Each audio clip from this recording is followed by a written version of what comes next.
Hi guys, Ted Elsner, Sacramento Historical Fencing Academy. So, beautiful day, and I've got a partner. We're maintaining our 6 feet of distance because we're responsible and don't want to cause the plague to spread too much. Anyway, today we're going to talk about the third rule of the Rostock. Before I get into it, if you could do me that favor, as always, hit that like button, subscribe, follow us on Facebook, maybe leave a comment that I can respond to and talk to you about these rules. I know you guys have been enjoying them. We'll get into it. So anyway, the third rule of the Rostock is one that I absolutely need some help with because it's going to be kind of the opposite of the second rule, right? In the second rule, we're advised that we want to gain an overbind and make ourselves secure with parrying. Well, the third rule is going to be the opposite of that. We don't want to allow the opponent to touch our sword because if they manage to gain that overbind, well, just like we wanted to do in Rule 2, they're going to have the advantage. So let's take a look at the rule as Meyer wrote it, and then let's look at it in action. The third rule of the Rostock. You should also not let him touch or bind your blade unless you want to intercept, catch, or take his blade. For whenever the blades touch and hit in the bind, you should have a sure opening, otherwise your art is false.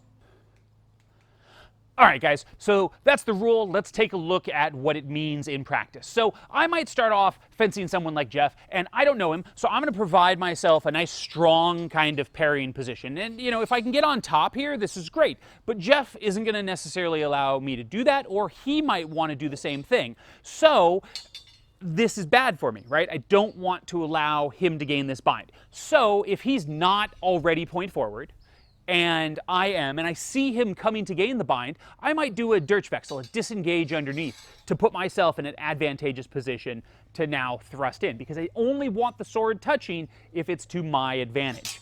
Now, conversely, Meyer notes, he doesn't say just to disengage there, but that we have to take it into account. So if I see him coming up, I can just shift over beforehand to gain that overbind myself. Now, you might be asking, why doesn't Jeff, when he sees me moving for the overbind, choose to do his own Durchwechsel and disengage under my blade? And that's an excellent question that we're going to answer in the next video in this series on the Rule 3 of the diagram. But for right now, what we're looking at is if we see that coming, that we either want to avoid contact completely or choose to preemptively gain the bind. Okay? So that's if I'm in a point forward guard. And so especially for something like rapier, where we're going to be fencing out there long, that's going to be really important.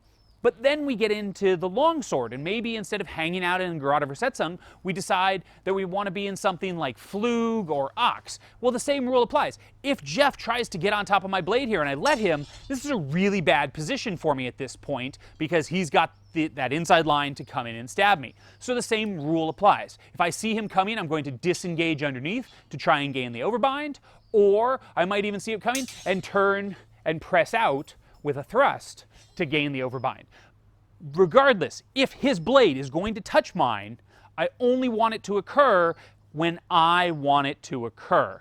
If I don't want him to touch at all, well, that's then especially where a lot of the secondary guards and even some of the primary guards come into play, where we don't have that point forward. If I'm hanging out here in, the Oberhut, in, Vomtag, obviously we're not going to see that blade contact occur, and I'm going to be in a much better position to possibly fall on top of his sword. Now, with the distance we actually are, there's no way that I'm going to hang out here this close, because Jeff can stab me before I can respond. That's going to come in. If he's coming in with any force, I'm going to get stabbed in the throat.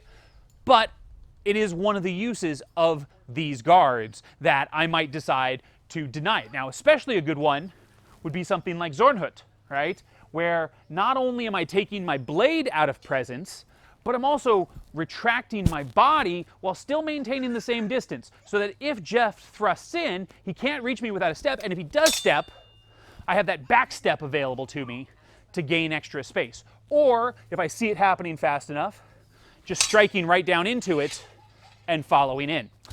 So this second rule, or excuse me, this third rule really is all about only allowing the bind to occur when you want it to occur. If you don't want it, don't let him touch your sword, guys. Maybe you have a dog, right, as an example. Your dog wants to play fetch. You throw the ball, you throw the stick, whatever it is. If your dog wants to throw it again, they'll let you grab the ball, grab the stick. If, on the other hand, they want to have you chase them a little bit, you're never going to get a hold of that stick, are you? You're going to be chasing after it. It's the same thing. Animals understand this. you need to understand it as well. Now, let's take a little close-up of what the disengage that I'm doing looks like, just to make sure that if you try to do this, you're not doing something incredibly stupid. All right. So, oh, I didn't do the outro. I'll get it at the end. All right, so I'm just gonna, you can go to, just into like long point, just so I can set up the shot here.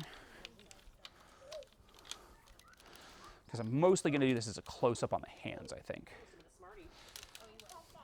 So if you're right, should I show the proper response to that, which is? Yeah, right. Well, so we'll look at it, right? So, yeah, this will actually be perfect because I want to basically make a point to change around the pommel, right? Okay. All right, guys. So we just wanted to take a real close up here at what's going on with my hands, and so we can see what's happening. So at this distance, if I'm about to be bound by Jeff, I might decide to do a disengage, and the disengage as a Dirtschwechsel is going to happen if Jeff is coming onto my weak. Now, that can be with the strong of his sword or the point of his sword. It doesn't matter. If he's coming on to my strong, I'm going to do something different, right? But if he's going to be on my strong before it happens, I want to disengage. Now, when I do this, when I do the Dirtschwechsel, what I'm not going to do is push my pommel up and then pull it back down. That's going to make much too large of an action that's too slow. Instead, I'm going to loosen my hand to let the blade fall and then retighten the grip, right? So that as he comes in, so here, start back away. As I see him coming in, I loosen and retighten, okay? Just a very short, game off, baby. Just a very short motion, right? That's a loosening and a retightening of my body. And then combine it with a movement in, and we'll be in good shape. All right, guys, so that's been the third rule of the Rostock. As you can see, it's a rather simple rule, but one that definitely helps out when you have an adult partner to work with. My daughter, while an enthusiastic assistant, not really quite there yet for holding the two-handed weapons for long periods of time for Daddy to practice with, and certainly not for a video.